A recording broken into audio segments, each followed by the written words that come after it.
So the guy who asked me on a date the other day, who works at that grilled cheese shop with the dreadlocks, he asked me on a date the other day. And when I said no, he said, come on, man, it's good work. He said, do me like you do Mondu, but better. I said, man, what the fuck? And then he just came over here and threatened to have me banned. My name is Luke Blackwell with Pathways to Housing. I just want to come over here and see if you're connected with housing or if you would like to be. Oh, thank you, Luke. Well, I'm actually, I've been living at Valley Place, which is Friendship Place. Okay. And they haven't helped me with my voucher at all since February 1st. They actually have a fake guy who doesn't even work for MBI. They call Virgil Murphy, who has meetings with me to supposedly help me. Okay. But guess who I reached out to? Folks who I spoke to last year at the mayor's office. Attorney Kochilova. Okay. Yeah, she's the lead attorney for housing for the city. Okay. And she's referring me to somebody from Ward 7, I believe. All right. And would it be like with Community Connections, or is this the direct individual? she said I would work with my mobility specialist, who's the one who gave me my my voucher, my HUD voucher, which is full permanent supported housing. Right, which is everywhere, no matter where you live. Yeah, well, they're trying to tell me I can only use it in DC, and they gave it to somebody else at River Point or something, and now they're trying to tell me to do a whole new RFTA packet. Okay. And so the attorney from the mayor's office said, are you working with Nicole Adams, your mobility specialist? I said, no, I've never met her, but I'd like to. Okay. So I asked to set up a meeting with her, and I have an advocate who helped me with my disability paperwork recently, and she helps me in meetings as my advocate. Her name is Jazz Tina Somerville. She works for Social Security, which is also the SOAR program. Yeah, I was about to ask if you've done SOAR for that. So she's SOAR from Miriam's Kitchen.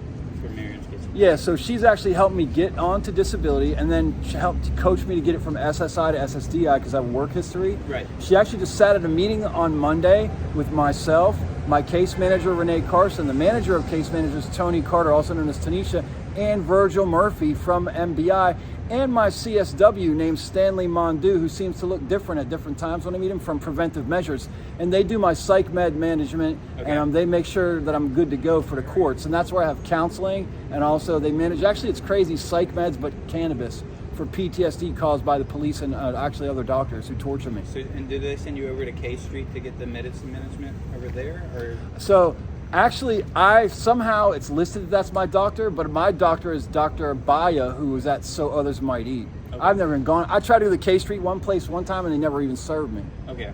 And basically, like, they basically wouldn't even schedule me or nothing. So I guess maybe I've had my credentials stolen multiple times, especially since living in an NHH RPC homeless shelter in Arlington Okay. years ago, when they sent somebody to help me get my documents. And then I just had my wallet recently stolen. I've been working on getting my documents together, but you know, I'm moving in the right direction. I had a guy from Pathways who was supposed to help me when I was at McPherson Square a couple years ago, A couple of years ago, maybe not. and he didn't help me. He told me he wanted to put me in a drug rehab house with a 300-person waiting list. I'm like, what's that? And then my tent got broken into again and again. Right. And so then I moved right down here to 19th of Pennsylvania under some shopping carts where I lived all winter until a bunch of other things happened. But he never helped me at all. When they were clearing out the park, they were putting different people in those tents that even lived there. Yeah. It was depressing and sad. And I guess they weren't supposed to close the park, I think, until mid-April or May. But they closed it about a week. That was like. They closed that about was like last year, right? Well, they closed it last year, mid-February, but the sign said they were going to close it for another 2 or 3 months. But they closed it about 3 weeks after the last break-in my tent. Gotcha. And then I moved because the police told me to move. Okay. So, I mean, my hardest thing is finding food. But I'm on SSDI now. But I decided to go to Pittsburgh real quick and see my people when I got my first check this month. I mean, I was on SSI for a minute, that's even worse, and I was on IDA as well for a while, which is very helpful. And I'm actually in the court system right now, but they said I could probably transfer my case to do virtual court. It's just 2 misdemeanors and they're going to go away. It's called deferred judgment. Okay, yeah. Yeah. I'm familiar with the deferred judgment process. Yeah. As far as circling back, because it sounds like you do have stuff working for the housing, so unless you want me to also somehow plug in there, Well, my name is Nathaniel Vizdos. I used to live in front of the White House for a long time, and I'm actually recording a selfie video right now, so I don't want to put you in it. No, you're fine. I wasn't going to get that close. Yeah, but I mean, I'm not worried about that anyways. You're not an evil person, but like, I'm glad you can pick up on that. yeah, you know, and so. I'm sorry, I don't mean to cut you off, but how do you spell your last name? HVIZDOS. And one of your vice presidents or something was supposed to get back to me last year, and I was like, I'm sorry, I lose track of the day. I mean, I lost teeth, had my face ripped open and my skull broken at Triangle Park Okay. on the 30th of December with assaults from all the people that live there. And I have been living there since May. Okay, so And- I work really close with our housing coordinator and everything. Yeah. So she's been with the company for a couple of years. Okay. So if you don't mind, whenever I go back on the office on Monday, she should be back. I'm gonna check in with her to see if she knows anything about you or what's going on, and see if she can reach out to some of her contacts with the housing department and see if she understands what the holdup is, and see if we Okay. can maybe get this moving a little bit faster. I talked to Office of Tenant Advocacy, Okay. Attorney Sadeghi, Okay. or something like that, Amir Sadeghi, and he's one of the attorneys for Office of Tenant Advocacy. Because I was like, what the fuck are they doing? And I sent him all this like emails and stuff. They even had me set up my Pepco and my insurance for an apartment that I never even got yet, and I'm mentally So ill. you're having to pay for it. I haven't even turned it off yet. It's Unit 841 at River Point Apartments down at the end of Buzzard Point where Central Kitchen is. Yeah. And so Jazz Tina Somerville helped me to do the application because I can't even figure out how to do paperwork because my brain shuts down and shit. And she helped me do the application, and then apparently it fell through. It was a 1-bedroom with a den, 2 bathrooms, partial view of the river. Then they said I couldn't get it because it was a studio. And then they were saying Tony Carter's my case manager, but then saying Virgil Murphy from MBI is. And in the meeting on Monday, I was like, if you even work for MBI, Virgil, you know, you're incompetent, as a man from church said. So this has been a lot of back and forth and all around. Yeah, I asked them to refer me to UPO for supports, and then when I emailed the person in the mayor's office, she said, "Are you working with Nicole Adams, the mobility specialist, who's on my HUD voucher?" And then attorney Kochilova said that I could get it renewed, and then I'm going to move out of the city for my own safety. But actually, everybody on the team on the meeting on Monday was saying I can't use it anywhere else but here, which I knew was a lie. Well, if it's a HUD, no, that's nationwide. Yeah, so I'm getting out of the city, and I already have a place to go where I have loved ones in Pittsburgh. And there's an arts building that's right up the street from Senator Fetterman. You know, so like, and I actually did a video for their opening of that building before it was even open. They installed a replica sign of the 1940s sign there. They're trying to revive the cities, you know. Right. I even met an aerial photographer when I was getting my equipment checked at Apple. I used to have an iPad and some other stuff. I got all checked. I met a dude who did the aerial videos. I'm like, come on down, man, do the aerial part. He did. And I was like, let me put your name in the credits. He was scared. I was like, what are you worried about, man? This is for like big people. You don't need a permit to fly your drone. He's like, oh. I was like, so I didn't put him in the credits. But I mean, I did a 2-minute version with the song called I Saw the Sign. The head attorney involved, whose place it is, Attorney Candor. His name is Greg Candor. His daughter picked the song. So I did a 2.5-minute version for them, 2 minutes, 15 seconds. He thought that might be too long. And then my version is like 20 minutes. I met a guy online during the pandemic who does music. He does sitar. Okay. His name is Anand Vyas. My version is 20 minutes long, and then their version is only like 2 minutes. Okay. And that's what they use So you put too. in a lot more work and effort.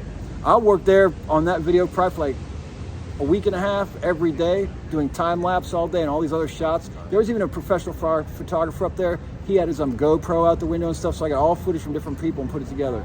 Yeah. I'm going to ask you one last thing today. Of course, And Luke. that's for your birthday. Yeah, May 10th, 1972. I give you my email if you want to. Perfect, actually. It's NATETWOSTARS at gmail.com. I wish I could remember the name of the guy who was supposed to help me in McPherson, or the woman who was like upper level management. I went to the office over near the Center for Independent Living over near Rhode Island. I went to your main offices kind of in the back neighborhood there. Okay, that was a while ago, actually. Then. That was about a year ago, maybe a year and a half ago I walked over there. Like off Everett Street? I forget where it is. It's kind of back in there though. Yeah. They Like, moved to Bladenburg Road at this point. oh, really? Yeah. Okay. Oh, no, I haven't Sorry. been over there. No, you're good, man. It's cool. Thank you, Luke. And then, what was I going to say? Oh, as far as your ID and your documents, I don't know if you want to do this. If you want to obtain them and get them again, you can go to our day center, 1313 New York Avenue. Yeah. I'll send you an email on Monday and remind you or something. Please. On Thursdays, and we do the DMV stuff out of that office on Thursdays so that you can get all those documents. So Miss Somerville has already ordered me a new driver's Okay. license, and so I have the paper version of not a driver's, that's an ID, a DC ID. And then my social security card was stolen, but I put in a request for new cards. Okay. My birth certificate, I actually have a copy of it, I think, in my stuff at the church that I attend. Perfect. They have some of my stuff that they've been putting to the side, my writing and my art. Other stuff of mine has been burned. Like everything that I had in the park over here got burned. Whenever they destroyed it? Well, they tried to kill me, and I kept going back there, and people were showing up from agencies but wouldn't document it. But I don't know. There's a woman who actually started my housing project. Her name is Abby, and I never got her email, but I just saw her the other day over at Miriam's Kitchen. She's the one who was able to give me copies of my documents when my wallet was stolen through my worker, Jazz T in Somerville. Okay. Yeah, so I saw Abby when I went over there to check my mail. I've been trying to get my mail redirected too, because I'm still getting mail over there. And sometimes I get my mail there and it's open, and sometimes I get my mail at Valley Place and it's open, where I live, which is Friendship Place. Right, which, yeah, I mean, they don't really need to open your mail. They don't, and when I say it, they go, but I mean, I've been having shit stolen out of my room too, so, and I've emailed the directors, they don't care, so that's why I'm moving.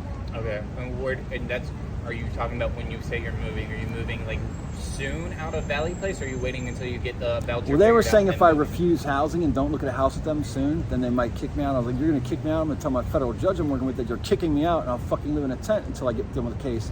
But then I saw him, I pissed in the cup, or I urinated, did a piss test yesterday for pretrial services, and my supervisor for pretrial services was like, you might be able to do the court stuff and just move to Pittsburgh sooner than later. Okay. So if I could get my voucher renewed and I've already asked for a meeting with them and having my advocate there present, and then hopefully next week or the next, get it renewed, and then get my paperwork together.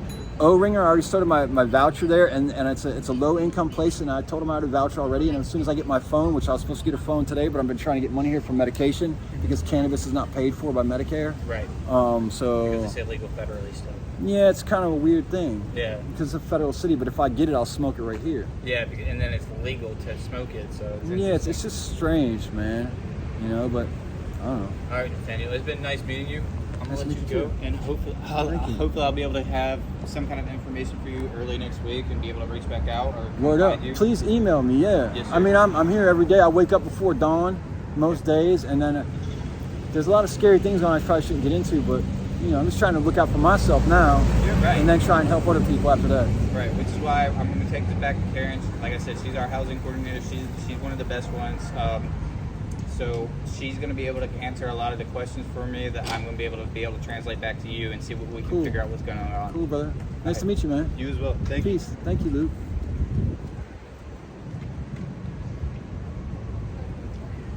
I wish I remembered the guy's name from Pathways that was supposed to help me in McPherson 2 years ago, or a year and a half ago, and then the upper level person. That dude's cool. He will help me. Anyways, if this guy from the grilled cheese store comes out, I'm going to ask him if he jerks off to my videos, and that's why he asked me on a date and said, come on, it's good work. And then he tried to call the police and get me in trouble with the crooked police here. And then in his magic, supernatural, third ear, whatever you want to call it, he said he does drug the police out of his store. Uh-huh.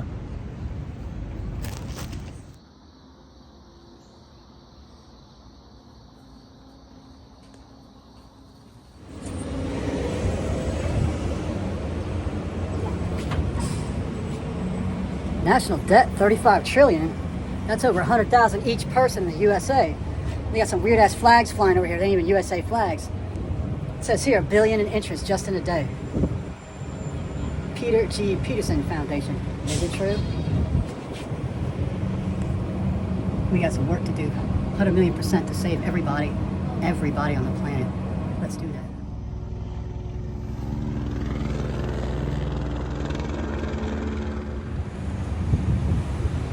European Union to the United States.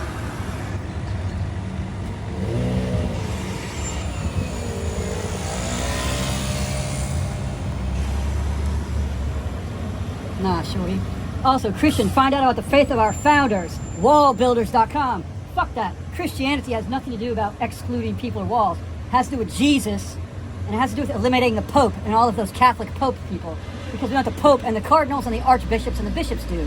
They fuck little boys. Lots of them. And the women, the nuns, if they get pregnant, they throw the babies dead in the yard. That's true fucking too. There's a lot you can learn from just sitting around in Washington, D.C. for a few years. Over 3 years waiting for my friends and family to stop by and say, hey bro, how you been? 3.5 years almost. Hey bro, how you been? Can I buy you lunch? Hey cousin. Hey brother. All y'all people who say your family and friends ain't come out once to help me, ever. It makes it so much easier to stick y'all in the fucking blender and see what comes out the other side. Blend fucking on that. Blend on that.